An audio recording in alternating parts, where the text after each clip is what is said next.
Como todos nosotros sabemos, la iglesia cristiana tiene sus raíces en el judaísmo. Y cuando tú actualmente en el año 2002 hablas con un judío, un concepto equivocado es creer que los judíos están basados en el antiguo pacto, lo cual no es verdad. Actualmente el judaísmo, al igual que el catolicismo romano, no están basados ni el judaísmo en el antiguo pacto, ni el catolicismo romano en el nuevo pacto. El judaísmo está basado en algunas cosas de la Torá o de la ley judía, más 602 mandamientos y tradiciones agregadas que se llaman la Mishnah. La Mishnah.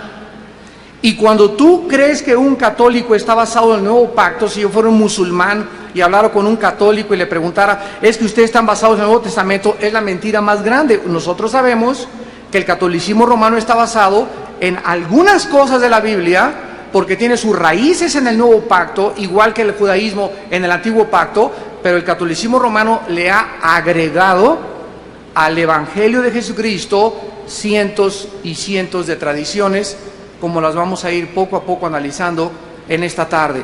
Entonces tenemos que entender cómo se está manejando esto para que nosotros podamos tratar tanto con los judíos como también con los católicos. Y cuando nosotros hablamos de la raíz del catolicismo y la raíz de Roma, lo estamos haciendo para analizar el sistema y nunca atacar a las personas.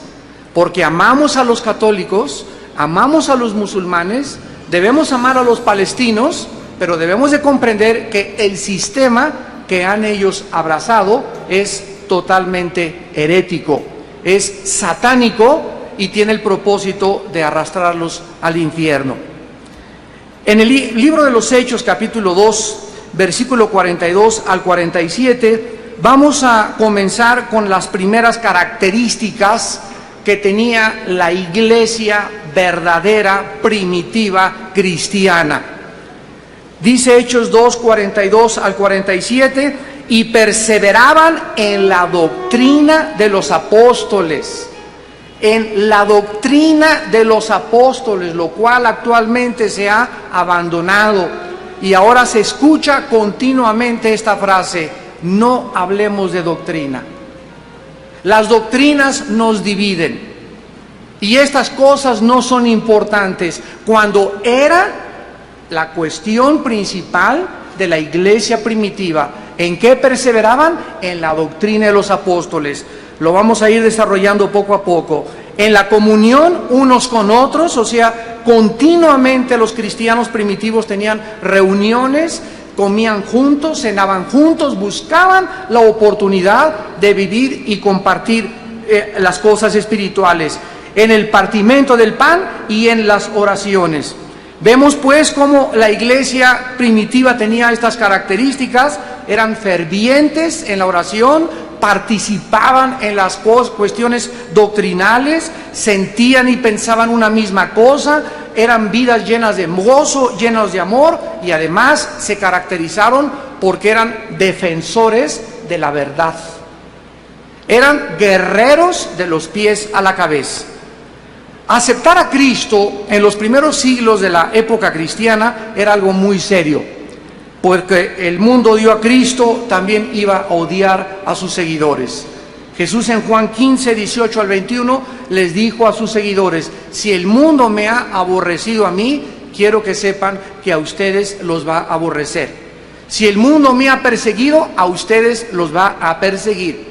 Entonces no estamos buscando jamás en la vida cristiana caerle bien a la gente, ni esperar que si seguimos a Cristo con todo nuestro corazón, esperemos que la gente va a simpatizar. Todo lo contrario, vamos a ver persecución.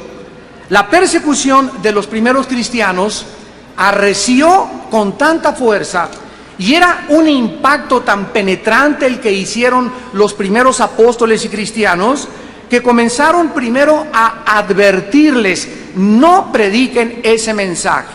Después vinieron los azotes, después vinieron las cárceles, después vinieron los castigos y finalmente, como la historia nos lo testifica, vinieron las penas de muerte, las ejecuciones y la Inquisición. El primer mártir de la iglesia fue Esteban. Hechos 7, 54 en adelante, dice la Biblia que cuando Esteban pudo presentarles toda la historia desde Abraham hasta sus días a los religiosos llamados fariseos, ellos estaban tan enojados, ellos estaban tan llenos de amargura, que no pudiendo resistir el espíritu de sabiduría de Esteban, tomaron piedras y lo comenzaron a lapidar, hasta que Esteban, cuando comenzó a recibir las primeras pedradas, Dios le abre los cielos y le da una gracia especial al primer mártir de la iglesia cristiana. Y antes de morir, Esteban ve a Cristo sentado, a Jesús a la diestra del Padre Celestial. Esto nos muestra que Dios nos da un mensaje a través de Esteban. Todos aquellos que habremos algún día de morir como mártires, no tengas que preocuparte que si vas a aguantar la tortura o si vas a defender tus convicciones. Dios nos promete a aquellos que vayan a morir como mártires que en el momento de la muerte Él estará con nosotros. Él nos dará una gracia especial para que en el momento de la muerte no le neguemos. Y si no le negamos cuando estábamos vivos, mucho menos le vamos a negar a la hora de morir. Uno de los más grandes mártires, Policarpo, en el siglo II, estaba colgado en la hoguera y se acerca el soldado romano y le dice: Policarpo, ¿qué no sabes que todo el mundo está contra ti? El César te da la última oportunidad para que te arrepientas y niegues al Jesús llamado el Cristo. Y dice Josefo y Tácito, los historiadores romanos de esa época, que Policarpo le contestó al soldado romano y le dijo: durante 85 años he servido a mi Señor. ¿Cómo habría yo de negarle a la hora de mi muerte? Después de Esteban, la persecución oficial contra la iglesia cristiana se inició con el incendio de Roma, cuando el emperador romano Nerón, en julio del año 64 después de Cristo, incendia la ciudad durante 6 días y 7 noches. Nerón asesina casi 2 millones de cristianos, de acuerdo al escritor Tácito. Fueron quemados vivos para alumbrar los parques públicos. Fueron echados a los perros rabiosos, despedazados por bestias salvajes en el Coliseo romano. Les arrancaban con pinzas ardiendo la piel y las uñas. Los acostaban en su excremento y en su orín bajo pesadas cadenas, sin agua y sin comida, hasta que morían. Los sentenciaban a trabajar desnudos en las minas, latigueados y durmiendo en el piso. El apóstol Pablo, en su primera carta a los Corintios, capítulo 4, versículo 11, escribe y dice: hasta esta hora padecemos hambre, tenemos sed, estamos desnudos, somos abofeteados y no tenemos morada fija. Nos fatigamos trabajando con nuestras propias manos, nos maldicen y bendecimos, padecemos persecución y la soportamos, nos difaman y rogamos. Hemos venido a ser hasta ahora como la escoria del mundo, el desecho de todos. Uno se pregunta, cuando comienza uno a revisar la historia de la iglesia, si los cristianos actuales estamos hechos de la misma pasta. Cristianos actuales que de todo se quejan, de todo murmuran. Ya no voy a la iglesia porque la hermana me miró feo y el pastor me habló muy duro y me voy a otra iglesia. Y cuando nosotros estudiamos todas estas cosas, nos damos cuenta que algo hemos perdido y algo ha salido de nuestra vida. Yo les decía a unos pastores hace poco, me hablaron de Colombia: hermano, ¿puede usted venir a predicar? Y ¿saben lo que me preguntan? Que cuántos eran mis honorarios. ¿Cómo que cuántos eran mis honorarios? Sí, ¿cuánto nos va a cobrar por venir? Y le dije: ¿pero de dónde sacaron eso? Hermano, es que en el último año los predicadores que vienen nos cobran y nos exigen hotel 5 estrellas, una limusina del aeropuerto y por lo menos $500 diarios. Y les digo: ustedes tienen la culpa por invitarlos, porque esas personas se llaman mercenarios del evangelio. Un siervo de Dios que te cobre o que te diga o que te ponga un precio para ir a una ciudad, no lo invites. El otro día estábamos en Puerto Vallarta y llegan a recogernos al hotel en una camionetita sin aire acondicionado y me dicen los hermanos, disculpe usted hermano que vengamos sin aire acondicionado en la camioneta, y les dije, pues ¿quién cree que soy yo? ¿Quién cree que somos los siervos actuales de Cristo? ¿Qué a fuerza nos tienen ya que tener en lo mejor siempre? ¿Que no nos damos cuenta que los pioneros y los mártires de la palabra de Dios y de la iglesia cristiana eran hombres que hasta en petates tenían que dormir, que tenían que esconderse en catacumbas, que eran quemados vivos públicamente, que ser cristiano era una cuestión de vida y muerte? ¿Y en qué clase de iglesias y de cristianismo hemos llegado la iglesia del siglo del 2002? Hemos perdido todo aquello que Dios quiere que nosotros mantengamos, el fervor y la pasión por las almas. El apóstol Pablo escribe en 1 Corintios 9, ay de mí si no predico el evangelio, y gratuitamente presentar el evangelio de Cristo. Pero ahora cantantes, predicadores, hombres, profetas te cobran y ponen un salario a aquello por lo cual Dios nos manda hacerlo gratuitamente. Dice en 1 Corintios Pablo 9, yo cuando fui a ustedes a Corinto, no tenía ni para comer, pero no les quise ni pedir la ofrenda para no poner un tropiezo, porque ustedes tal vez no iban a comprender, y ahora te mandan y te dicen, mándame un sobrecito de a 5, de a 10 o de a 15,000 pesos. Cuando la Biblia dice, cada quien de como propuso en su corazón. ¿Qué significa esto? Que cuando yo doy ofrenda, tengo yo en mi corazón que proponerme cuánto voy a dar, sin manipulación, ni coerción, ni exigencia. Y cuando nosotros comenzamos a alejarnos de los principios fundamentales de la palabra de Dios, es cuando verdaderamente nos vamos a ir dando cuenta que cada vez la iglesia se acerca más y más a la apostasía. La persecución, dice en Hechos capítulo 8, produjo el efecto contrario. Los miembros de la iglesia fueron esparcidos por toda Judea y Samaria predicando el evangelio. Dice Hechos 8:4, pero los que fueron esparcidos, o sea, por causa de la persecución, iban por todas partes anunciando el evangelio.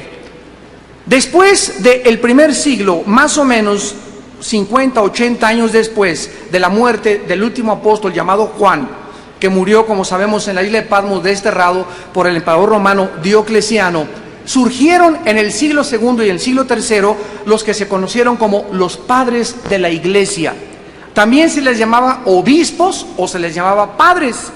En el año 150 después de Cristo aparecieron los padres apostólicos. Se caracterizaron por edificar la iglesia a través de la doctrina. En el año 180 después de Cristo aparecieron los apologistas, que fueron hombres que comenzaron a defender la Biblia y la fe ante los ataques y las herejías arrianianas. Se les llamaba así porque atacaban que Jesús no era Dios, que Dios no es tres personas, que no existía la Trinidad, y se levantó este grupo llamado los apologistas.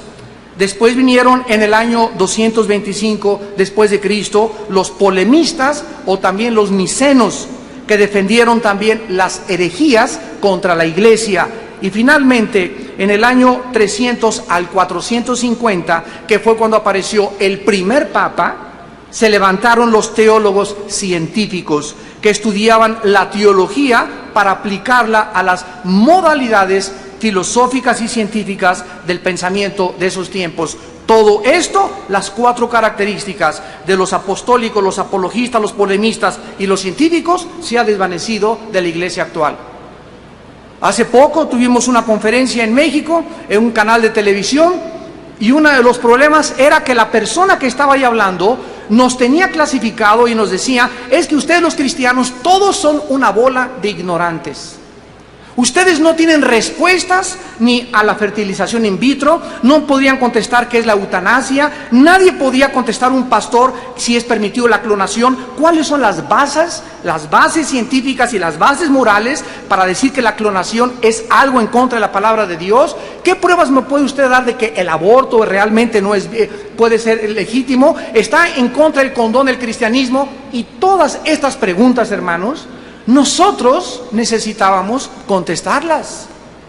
¿Qué haría si te preguntaran una señora en consejería en tu iglesia: oiga, hermano pastor, pues fíjese que no podemos tener hijos, podemos bíblicamente tener un hijo a través de una fertilización in vitro, y tú le contestas: ¿con qué se come eso?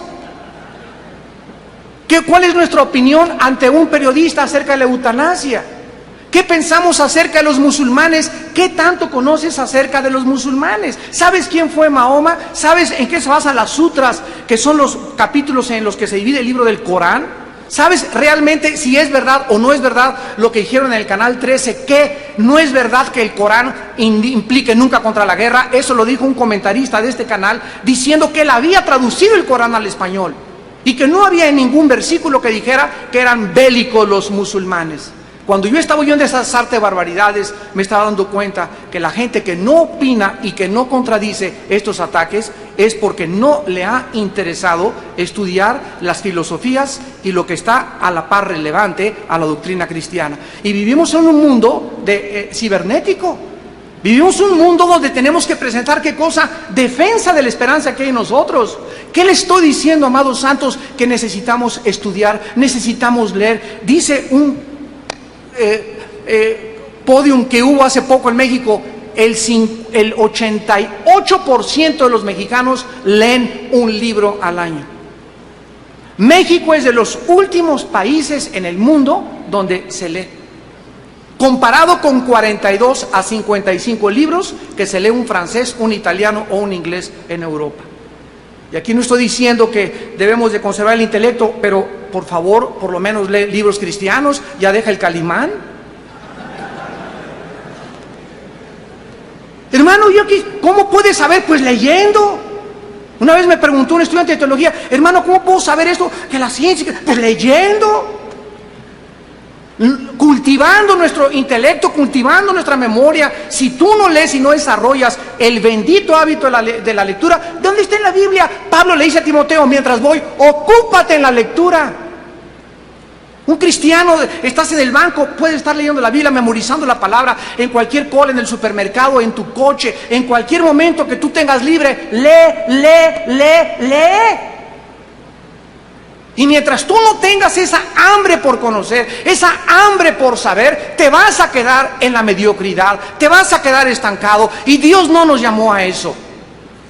Dios no nos llamó como Daniel, que podamos superar, que hay un espíritu superior, porque ese espíritu lo tenemos, y que podamos, a la luz del siglo que vivimos, presentar defensa del evangelio a la luz y a la relevancia de los avances tecnológicos y científicos y de la filosofía actual del siglo XX. Porque si no nos preparamos y no avanzamos como un pueblo que somos, sobre todo los varones, nos vamos a quedar atrás y nuestras ovejas se van a quedar inundadas por el agua y la presión moral y filosófica que azota actualmente al mundo. La iglesia llega al año 306, 337, cuando el último emperador romano, Constantino, escuchen esto de que Pedro fue el primer papa es muy fácil de debatir. Si Pedro fue el primer papa, ¿quién fue el segundo? Porque hasta el año 350 después de Cristo aparece el primer jefe de la iglesia. Entonces, la falacia y la ficción más grande que existen, ¿verdad?, es que Pedro fue el primer papa.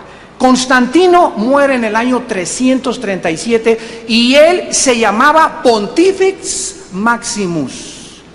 La palabra pontífice, apúntala, significa constructor de puentes.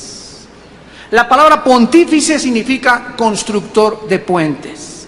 Y de ahí se inicia el enlace que los emperadores romanos creían tener con los dioses, porque los emperadores romanos se dijeron a sí mismos y se llamaron dioses. Constantino, en una batalla que se llama Milvain, escribe en su biografía que vio una cruz que le dijo: ex nos signus vincitoris, por este signo vencerás. Constantino aparentemente abraza el cristianismo como la religión oficial del Imperio Romano y ordena que todas las personas que pertenezcan al Imperio Romano puedan ellos seguir la doctrina de los apóstoles. En esa época, Roma estaba dividida en dos partes, en Constantinopla y en Alejandría. Y el obispo de Constantinopla y el obispo de Alejandría eran dos padres de la iglesia representando a la iglesia cristiana, cuando Constantino une estos dos obispos y le entrega a su muerte el cetro del gobierno romano a un hombre. Y en ese momento un hombre recibe el poder de Roma, político y al mismo tiempo religioso. Y en el momento en que la iglesia, que se llamaba cristiana, recibe y mezcla la política con el cristianismo, en ese momento se inicia el deterioro, la perversión, la adulteración del sistema de pensamiento más limpio y más puro que ha existido durante la historia humana, que es el pensamiento de Jesucristo. Y del año 350 a nuestros días, Roma se convierte, fundando un estado que se llama el Vaticano, en el imperio más grande y más rico de Europa. Y desde el Vaticano se nombraba al rey de Inglaterra, desde el Vaticano se nombraba al rey de España, desde el Vaticano se nombraba a los príncipes de Estrasburgo de Alemania y a los Médicis, que hicieron barbaridad y media. Y comenzó lo que era el cristianismo, se convierte en un estado. Y comienza la perversión del cristianismo. En 1095 pasaron 10 siglos y comienzan entonces los papas a controlar los reyes, los emperadores, la política, y escuchan que llegaron a Jerusalén los moros, y entonces en 1095 se inician lo que fueron 7 cruzadas, el tiempo de las cruzadas, donde fueron los esfuerzos del Vaticano por recuperar la Tierra Santa de los musulmanes o de los maometanos. Y ahí asesinaron y quemaron e incendiaron las sinagogas, mataron musulmanes, mataron de todo. El Papa anuncia en el siglo VI por primera vez, hasta el siglo XII, que no es cuando el papado alcanza su cenit. Actualmente nos damos cuenta que la palabra papa significa padre o jefe universal. Y aquí en la tiara le ponen en el siglo VII al papa vicarius, en latín vicarius Dei Filii, que actualmente todavía trae esta inscripción que significa vicario del Hijo de Dios. La palabra vicario significa el que representa o el que está en el lugar de. O sea, al Papa se le nombra como el representante de Jesucristo en la tierra. Cerca del año 500 comienza a limitarse solamente a Roma, después se convierte en el Papa de todas las personas adheridas al Sacro Imperio Romano, y el primer Papa reconocido fue Gregorio I en el año 590 después de Jesucristo. En ese tiempo, este libro que se llama Las Sagradas Escrituras, y que es el único instrumento que Dios nos ha dejado para que el ser humano salga de las tinieblas, y es el único libro que contiene verdades absolutas, este libro en el año 500 después de Cristo se cierra por el Papa Gregorio I y se manda prohibir que nadie lo puede leer. En el momento en que se cierra la Biblia, el ser humano sustituye y comienza a introducir a la corriente del cristianismo, bajo el gobierno del Vaticano, aproximadamente 24 herejías en los próximos siglos. En el año 385 se introducen las oraciones por los muertos y la señal de la cruz. ¿Qué significa la persinada? Es un símbolo de superstición de los babilonios que implica que cuando una persona se persina, al hacerse la señal de la cruz, está simbolizando que él está bajo la protección de Dios a través de este símbolo supersticioso. En el año 475 se introduce la adoración a los santos como intercesores. En el año 394 la misa se introduce como el símbolo y el ritual más poderoso de la Iglesia romana. No sé cuántos de ustedes como hombres de Dios sepan lo que es la misa. La misa no es la Eucaristía, la misa no es un rito, la misa es, de acuerdo al Segundo Concilio de Trento, la repetición del sacrificio de Cristo por los vivos y por los muertos. En otras palabras, acuérdense cuando hablaban en latín, yo fui monaguillo, y gracias a Dios que no fui de los de Estados Unidos porque no hubieran violado, ¿verdad? Pero aquí en México Está gruesa la cosa ya. Cuando entrábamos, yo me eduqué en colegio de lasallistas en México, primaria, secundaria, preparatoria, universidad, estuve en el colegio de La Salle, y entrábamos a la iglesia y el padre decía, introibo al altare Dei, en latín, que significa, me introduzco al altar de Dios. Le contestaba, Deum quae letifica juventutem meam, quia tu estudies, quia me repuliste inceda me vistis, que significa, me introduzco al altar de Dios, y se le contesta, a ofrecer el sacrificio de Cristo por los vivos y los muertos. Miren ustedes lo que sucedió. El sacerdocio levítico en el Antiguo Testamento era un hombre que se llamaba el sumo sacerdote, que entraba al lugar santísimo y ofrecía en el mes de Tishri, en el 7º mes del año, el sacrificio en el día de Yom Kippur para todo el pueblo de Israel. Muere Cristo y dice Cristo en Hebreos 7, Hebreos 8, que ahí termina los rituales y los ceremonialismos. Roma se brinca la cruz. Y la misa es la continuación del orden levítico. O sea, siguen ofreciendo sacrificios. Y ante la Biblia y el libro de los Hebreos, la misa es la más grande abominación que existe dentro de ese sistema religioso. Entonces, pueden quitar los santos en la Iglesia Católica, pueden cantar como nosotros, pueden quitar la confesión, como lo vamos a ver en el Segundo Concilio Vaticano 1962, pero mientras la misa siga, y no la van a quitar nunca, es algo abominable a los ojos de Dios. En el año 485 se establece el celibato sacerdotal. Si tú quieres servir a Dios, no te puedes casar. Y miren ustedes, nada más de enero a mayo de este año, en Estados Unidos, más de 300 sacerdotes pederastas. La pedofilia es una enfermedad de hombres que son atraídos sexualmente por los niños. En la iglesia cristiana oímos, ¿verdad?, que sacerdotes hay un adulterio que se fue con la del coro, etcétera, etcétera, etcétera. Pero ningún sistema religioso, ni los musulmanes, ni los judíos, ni los budistas, ni los cristianos evangélicos, hemos oído tal abominación en los últimos 3 o 4 siglos. Que 300 hombres hayan abusado de niños menores de 12 años sexualmente. ¿Quién tiene la culpa? La culpa la tiene el sistema.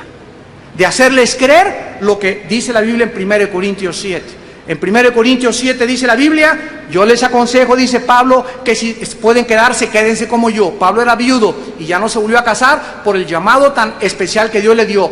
Pero si no tienen el don de continencia, cásense, porque es mejor casarse que quemarse. Entonces la Biblia manda, 1 Timoteo 3, que el obispo sea marido de una sola mujer, que tenga una sola esposa, porque la Biblia está en contra de la poligamía. Y no podemos tener 4 o 5 mujeres al mismo tiempo sirviendo a Dios, como los mormones, tus padrinos. Entonces nosotros tenemos que entender esto. ¿De dónde viene todo esto? De que cerraron la Biblia. Y se creyó que para servir a Dios no hay que casarse. ¿Por qué? Porque el sexo se convirtió en un tabú y se enseñó que era sucio, que era inmundo. Yo me acuerdo mi abuela todavía materna que nos decía que cuando tenía relaciones con mi abuelo estaba vestida, le habían prohibido todavía hace 40, 50 años que se desvistiera para tener sexo. Y actualmente hay muchas mujeres en la iglesia que necesitan esa consejería, que todavía tienen miedo de desnudarse en frente de sus esposos. Ya no se habla del sexo en la iglesia porque ahí está el tabú todavía. Ya no se enseña lo maravilloso, como dice Proverbios 5, gózate con la mujer de tu juventud, como sierva amada y graciosa Gacela, sus caricias te satisfagan en todo tiempo y en su amor recréate siempre, porque el sexo desde la Roma se pervirtió y se enseña como algo sucio y como algo feo, y lo es fuera del matrimonio. Pero ¿qué está pasando con Roma? Se está desmoronando el sistema porque sus fundamentos no tienen base en la palabra de Dios. En 593 se establece el purgatorio, que cuando una persona muere y no está totalmente santificada por Roma, ni se le canonizó, ni se le hizo santo, entonces se va a un lugar intermedio donde es purificado, depende las misas gregorianas que se le den. Cuando una persona se muere, de acuerdo a este sistema, se le dan misas gregorianas para sacarlo del purgatorio. Y las misas gregorianas te cuestan actualmente de 500 pesos para arriba. Entonces, de acuerdo al dinero y a la cantidad de misas, se saca una persona y se le evitan sus pecados o su purificación en el purgatorio. En el año 600 se introduce la misa en latín. En el año 787 se introduce el culto a las imágenes y a las reliquias. En el año 850 el agua bendita. En el año 1100 después de Cristo se introduce el pago por las misas. Ahora te casas con flores o sin flores, 500, 250 y de a 1000 pesos para arriba. En el año 1190 se comienza a vender la salvación. En el año 1215 se inventa la transubstanciación, que en el momento en que el cura toma esa hostia o ese pan, por un misterioso tremendo, casi esto es brujería, él convierte ese pedazo en el cuerpo y en la sangre de Jesucristo. Y la persona que toma eso recibe a Jesucristo. Jesucristo se le sale de lunes al sábado y se le vuelve a meter el domingo. En el año 1303 se declara que fuera de Roma, escucha esto, no hay salvación. El otro día un periodista nos preguntó, ¿qué es una secta? Porque esto es una secta, ¿verdad? Porque fuera de Roma todo es secta. Y le contesté, Roma es la secta más grande del mundo. ¿Por qué? Porque una secta es, recuérdalo, cualquier grupo que se atribuya a sí mismo la salvación. Los mormones dicen que fuera de la iglesia mormona no hay salvación. Los testigos de Jehová, que ellos tienen la salvación. Roma dice que fuera de Roma no hay salvación. Los cristianos jamás decimos, mi iglesia te salva. Los cristianos invitamos a la gente a venir no a una organización, no a una denominación, los invitamos a venir a una persona que se llama Jesús.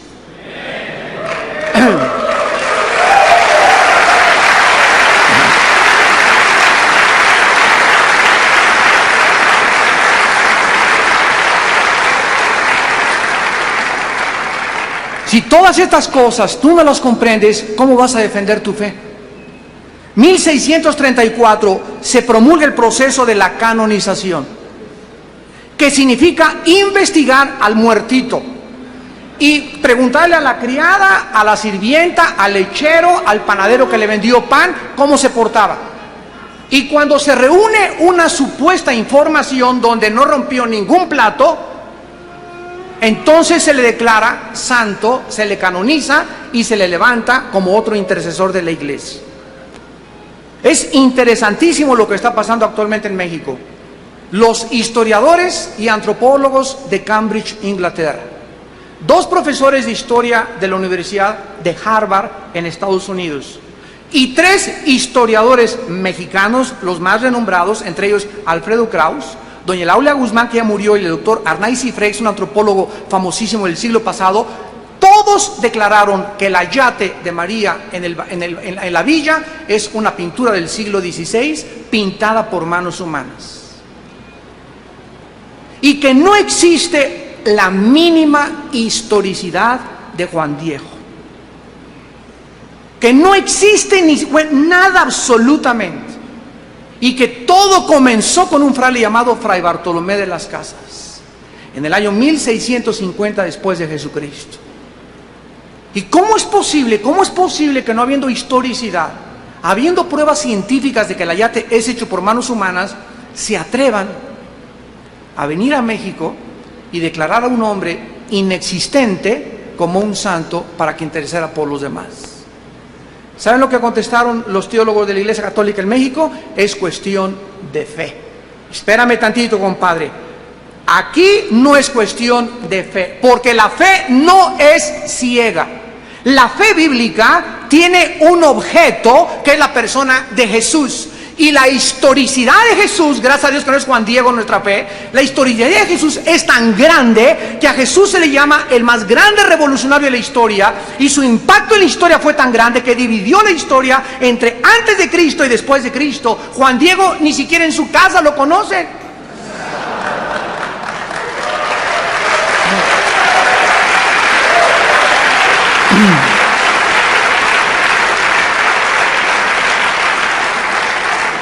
Se necesita más fe para creer en Juan Diego que en Cristo.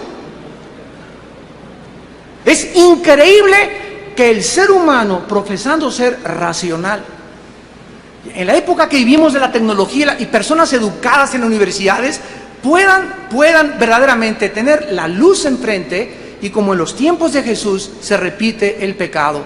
A la luz le llaman tinieblas y a las tinieblas le llaman luz. En 1439 se establecen que para entrar al cielo se necesitan 7 sacramentos. 7 sacramentos. O sea, la fe en Cristo más 7 sacramentos. O sea, si alguien lo atropella un coche y llega un cura y le echa aceitito antes de morir, se llama el 7º sacramento, la extrema unción. ¿Qué significa esto? Que esa persona, si recibe el aceitito antes de morir, tiene garantizada su entrada al cielo, aunque haya sido discípulo del Mocho Orejas.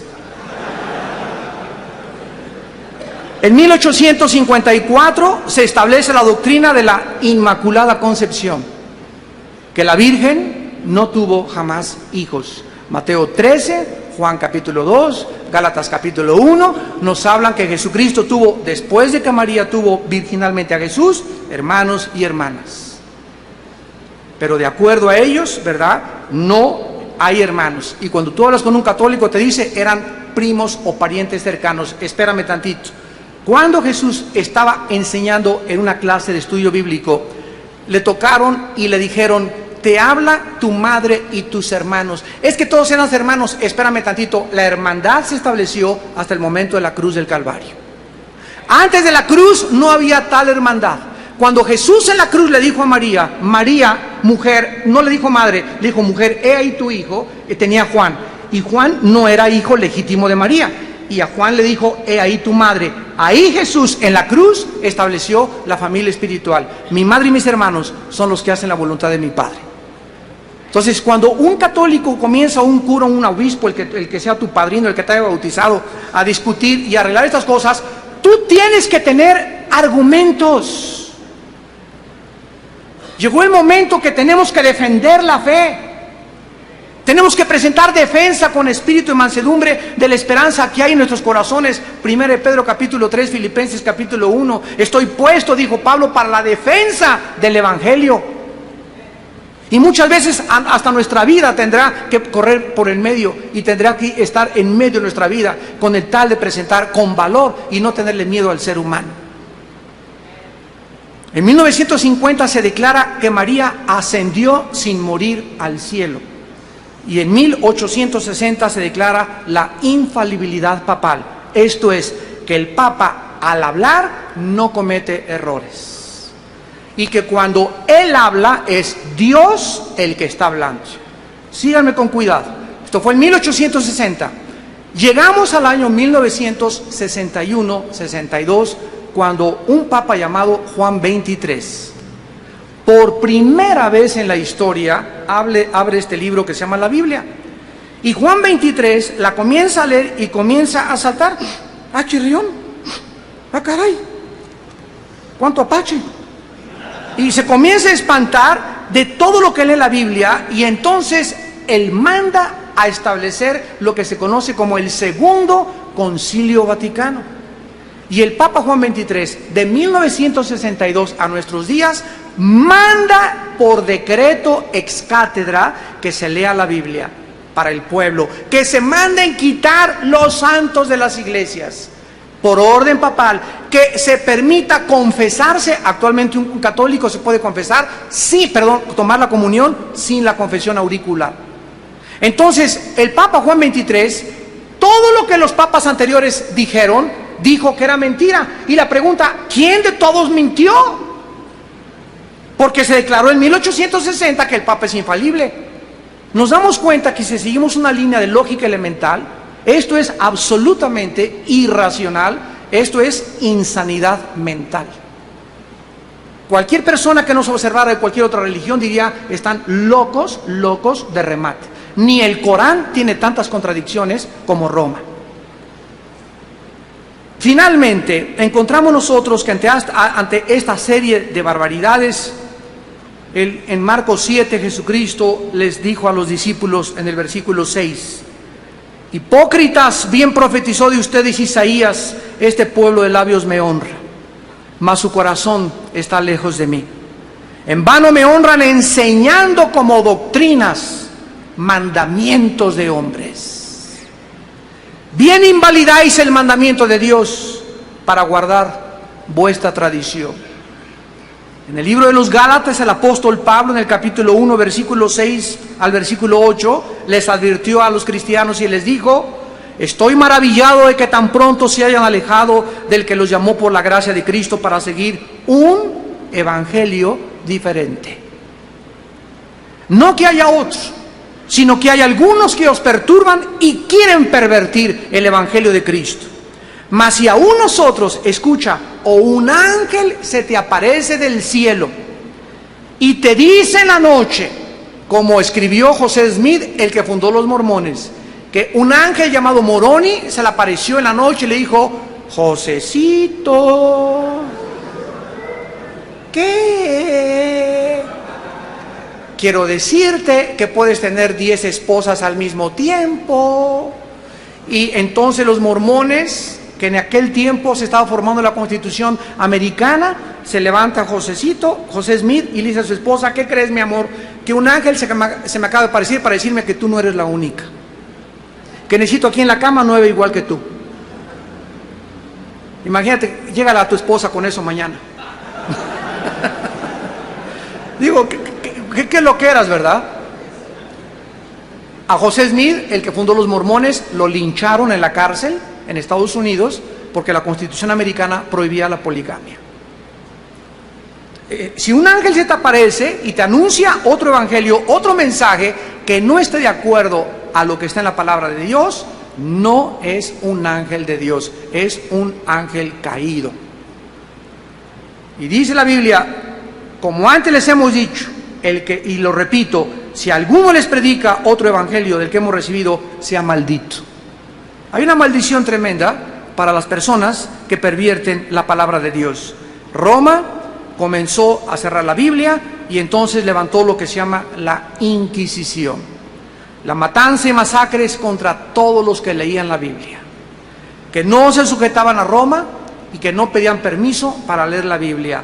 Millones de personas comenzaron a morir desde el año 1198 después de Cristo, cuando el Papa Inocencio III ordenó el exterminio de todos los que leyeran la Biblia.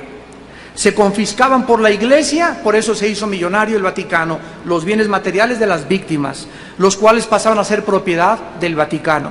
Francia, España, Italia, Alemania y los Países Bajos sufrieron todos estos crímenes en el nombre de Dios. Solamente en los años 1540 al año 70 después de Cristo, más de 1 millón de cristianos fueron muertos en el nombre de Cristo. La Inquisición duró 500 años. Dios tenía a sus hombres valientes que se comenzaron a levantar contra Roma, y uno de los primeros fue uno que se llamó Petrarca. En el año 1304 al 74 fue el grande caudillo del Renacimiento italiano, llamó y se paró en el Vaticano y les dijo: cueva de ladrones y del infierno. Lo mataron. Después vino Juan Wycliffe, 1324-1384, profesor de la Universidad de Oxford, Inglaterra. Predicó abiertamente contra la tiranía espiritual del clero y del Vaticano. Se opuso a los papas, a los cardenales y monjes y defendió el derecho del pueblo de leer la Biblia. Lo mataron. Juan Hus, 1369-1415, rector de la Universidad de Praga, discípulo de Wycliffe, predicador intrépido que atacó los vicios del clero y el estado corrompido del Vaticano. Condenó la venta de indulgencias, rechazó las enseñanzas del purgatorio y fue quemado vivo junto con sus discípulos, condenados a muerte por el Vaticano. Giacomo Savonarola, un monje originario de Florencia, Italia, 1452-1498 después de Cristo, denunciaba como un profeta hebreo el sensualismo, los vicios y los pecados del Vaticano. De forma milagrosa, la ciudad de Roma comenzó a reformarse. El Papa Alejandro VI lo quiso callar y lo ofreció a hacerlo cardenal. Lo ahorcaron y lo quemaron en la Plaza Mayor de Florencia 19 años antes que Martín Lutero publicara sus 95 tesis en la Catedral de Wittenberg, Alemania. Y así llegamos a la vida de Martín Lutero y la gran reforma del cristianismo. Martín Lutero era un ex monje que vivía atormentado en un monasterio de Alemania. Encabezó el cristianismo la lucha por la liberación de la institución más despótica de la historia, el catolicismo romano. Nació en la ciudad de Eisleben, Alemania. Ingresó a la Universidad de Erfurt, 1501, para estudiar leyes. En 1505 ingresa a un monasterio. En 1508 comienza a leer el libro de Romanos a escondidas y descubre en Romanos 1:17, el justo por la fe vivirá. El Papa Sixto IV, en el año 1476, había inventado que se fuera por Europa y se vendiera la salvación. Y había un monje ex dominico llamado Juan Tetzel, que llegó a Alemania cuando Lutero estaba en el monasterio y gritaba en las calles: todos aquellos que en este momento echen un chelín o una moneda de oro, 40 años menos de purgatorio, y si le echan 3 chelines, la salvación garantizada y firmada por el Papa. Se llamaban bulas papales y eran documentos que a la persona que le echara el oro se le podía entregar el documento de la salvación. ¿Te extraña? ¿Te sorprende? Actualmente hay predicadores que te dicen: mándame tal dinero y oraré a Dios para que te proteja del diablo. Mándame esto en el sobre y te garantizo que el diablo no te va a tocar. ¿Nos sorprendemos de esto? Todas estas cosas han entrado con diferentes espíritus a la iglesia de nosotros. Y de una u otra forma hay personas en la televisión que te dicen: mándame este dinero y te mando un trapito ungido para que lo pongas en tu cojín y te sanes de los dolores de cabeza. Te mando un trapito ungido para que oren por tu familia, por tanto y tal. Y las personas, los cristianos, mandan miles de dólares por trapitos ungidos. ¿Saben ustedes qué es lo que está pasando esto? Se está sustituyendo la fe en Cristo en un instrumento. O sea, el cristiano ahora se le enseña que necesita un medio, algo tangible, algo físico para poder tener fe. Y si no tienes ese trapito, la fe en Cristo ya no puede subsistir, ni se puede mencionar solamente a través de la palabra de Dios. Y se les olvida que el justo vive por la fe, no por lo que ve. ¿Y en qué se basa esa enseñanza? Ay, hermano, pues es que dice el libro de los Hechos que cuando Pablo pasaba eran sanados con sus ropas y esas cosas. Eso fue un milagro en las ropas de Pablo. Tú te llamas Fidencio.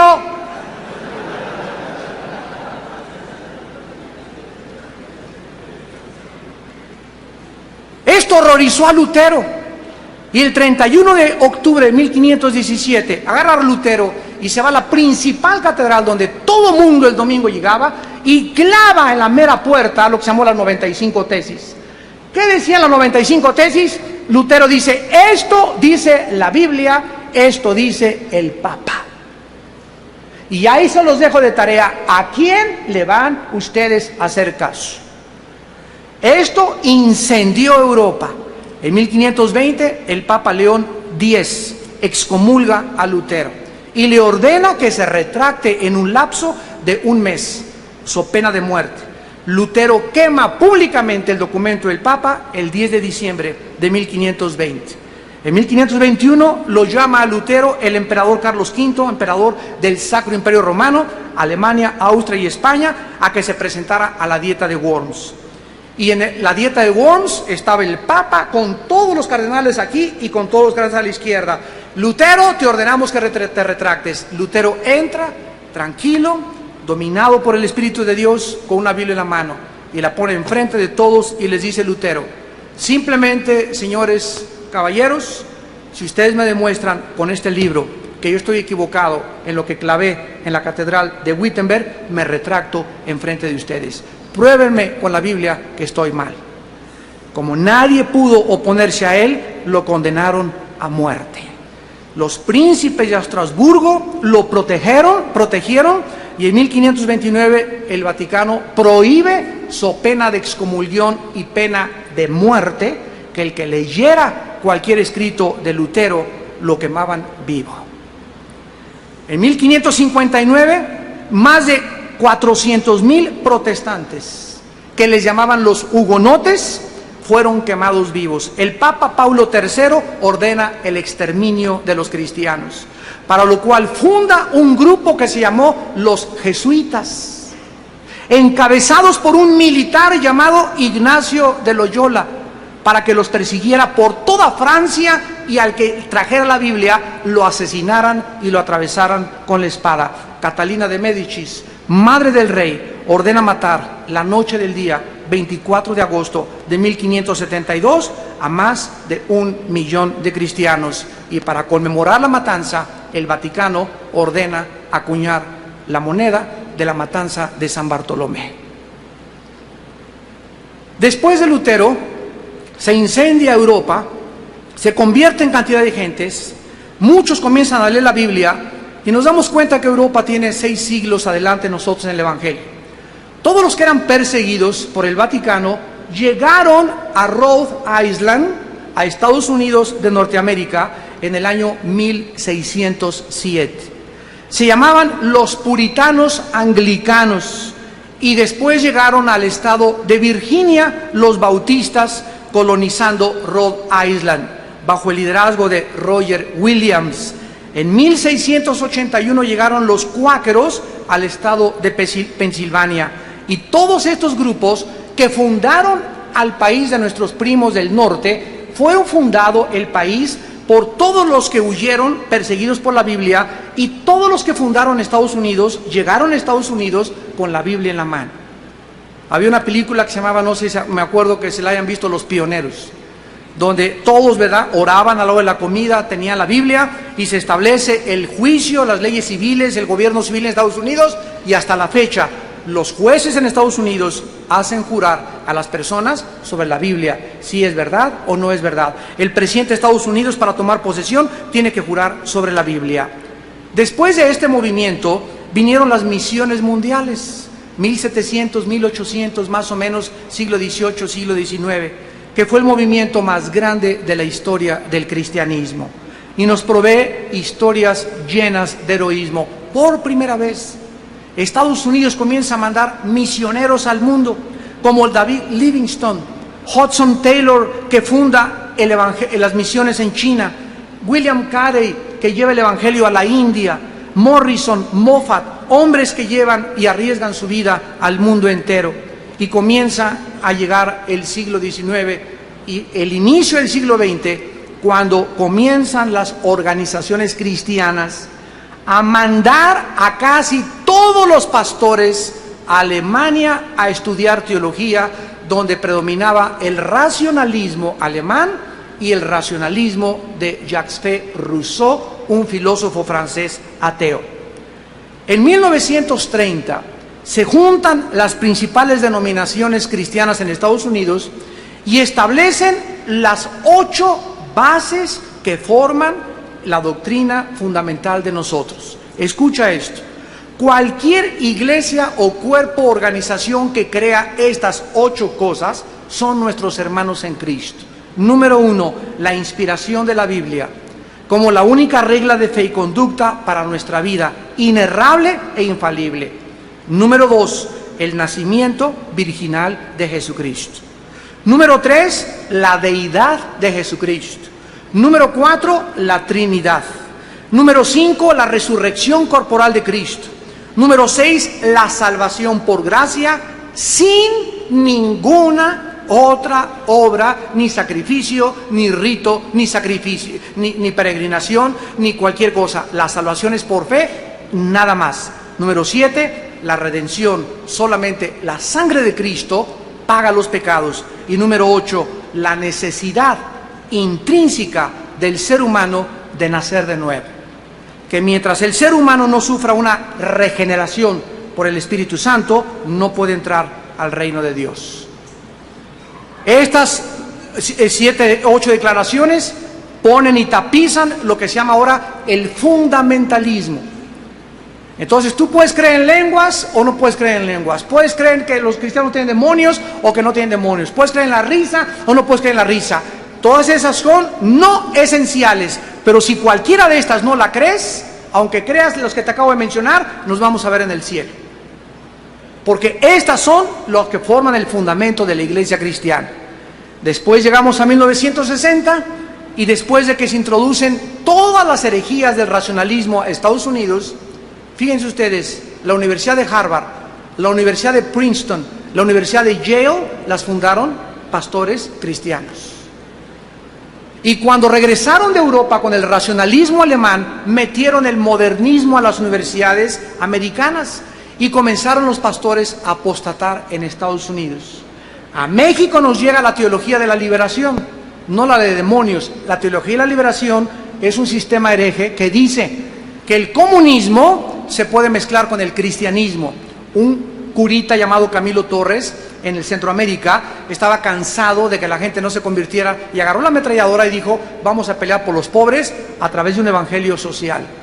Esto comenzó a penetrar en el mundo cristiano y comenzó a leudarse y a corromperse el evangelio. Después comenzó a mezclarse el cristianismo con el misticismo en la década de los 70. O sea, se comenzó a dar más validez a las experiencias. Es que si yo no me caigo para atrás, no tengo al Espíritu Santo. Si no me río, no tengo el Espíritu Santo. Si no hablo en lenguas, no tengo el Espíritu Santo. Comenzó a enseñarse hasta el grado de decir que si no tenías las lenguas, no eras salvo.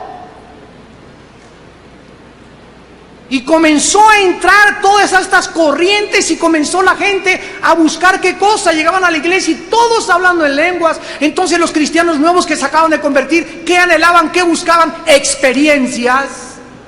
Sentir algo, sentir a Dios, hablar en lenguas, caerse al piso, reírse, porque si no había esas experiencias, dudaban de su salvación. Y se llegaron a extremos tan radicales. Ahorita, gracias a Dios, ya están aterrizando todos. Pero se llegaron a extremos tan radicales que hicieron muchísimo daño a la obra de Dios.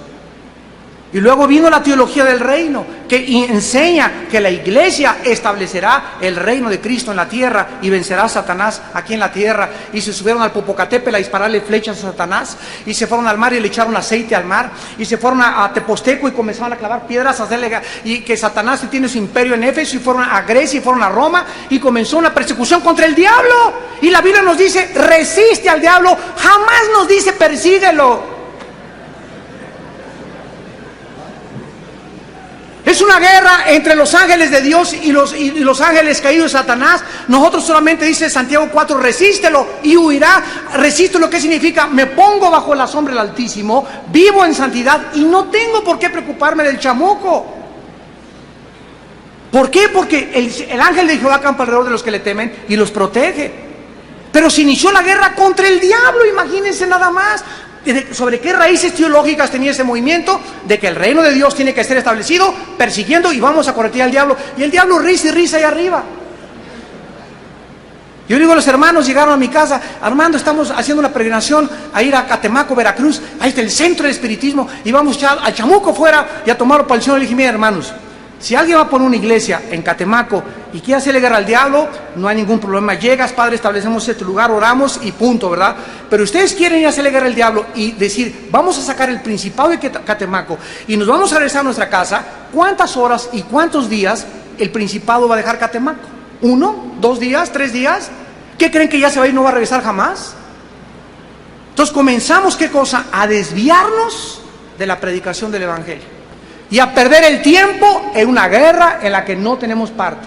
Lo mismo que hizo Hitler en la Segunda Guerra Mundial.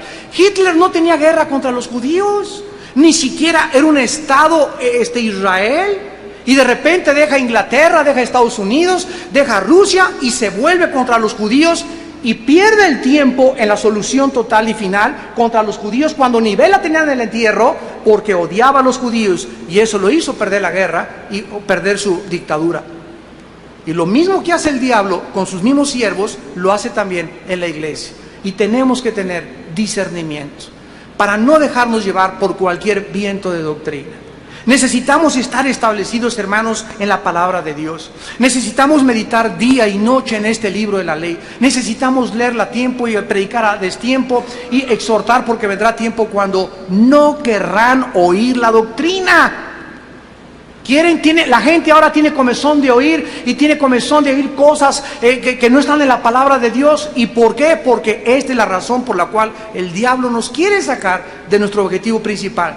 ¿Cuál es el objetivo de la iglesia? El objetivo de la iglesia es uno y siempre ha sido el principal: ir y predicar el evangelio a toda criatura.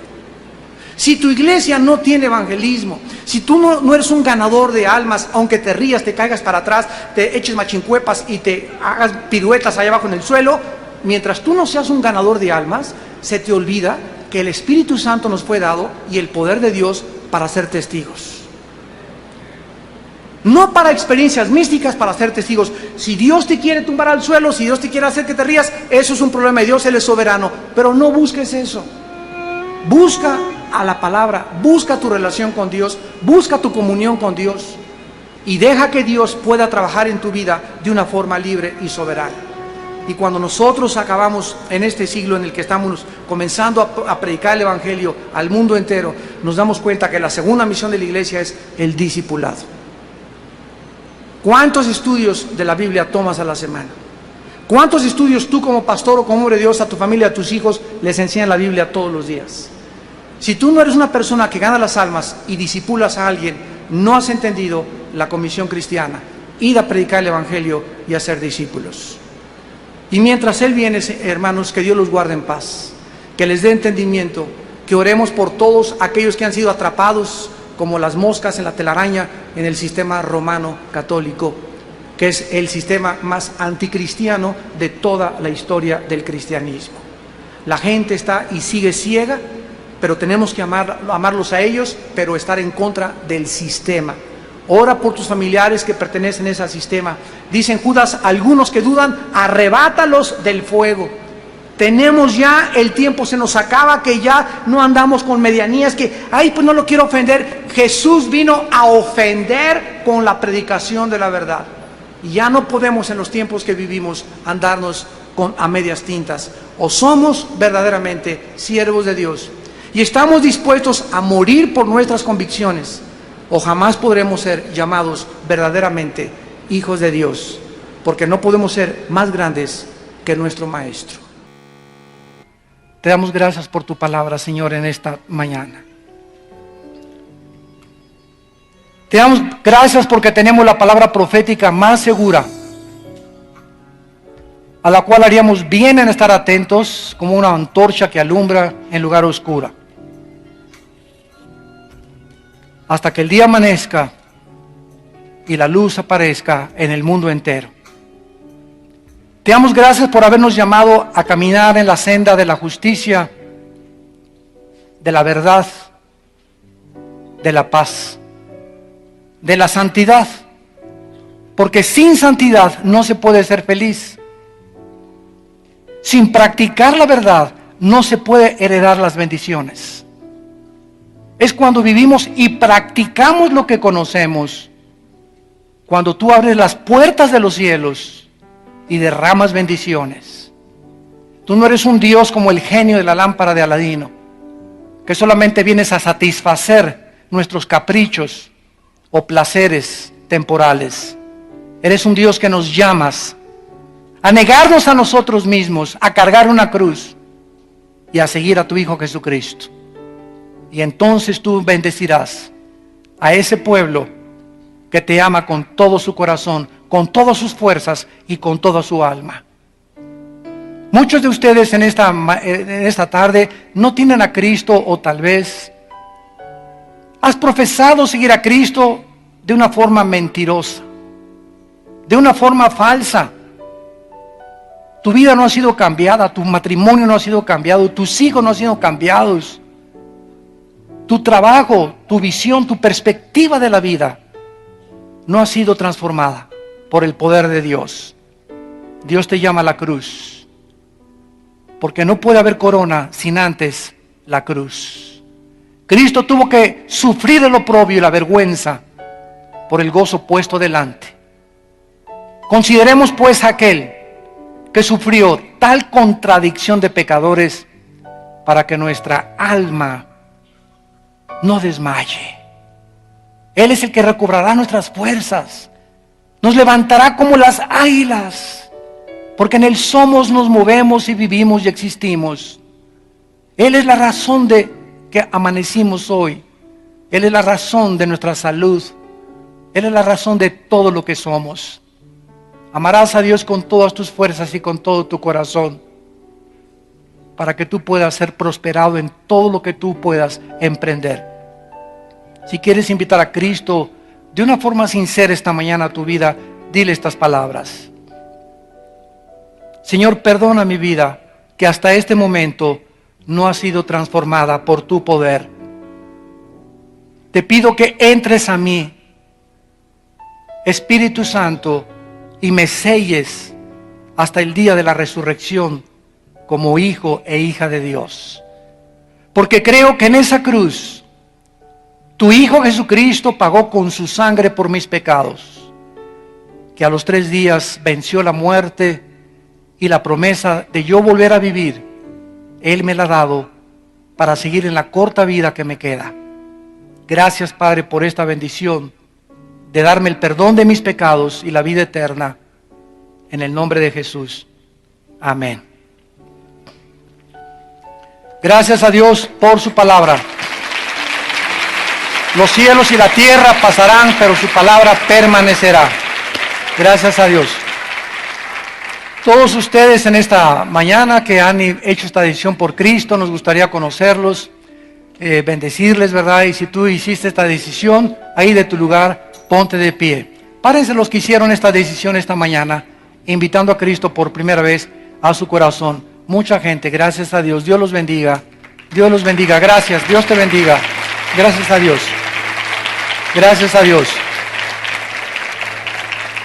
Les quiero recomendar mi último libro. Ya salió, acaba de salir de la panadería.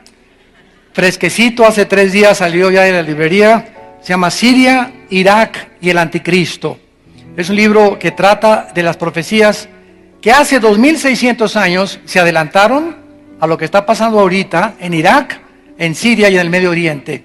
Es un libro de profecías y es un libro que te va a ayudar a tener evidencias de que realmente la Biblia es la palabra de Dios. Siria, Irak y el Anticristo. Va por allá. Nos ponemos en pie para la bendición pastoral.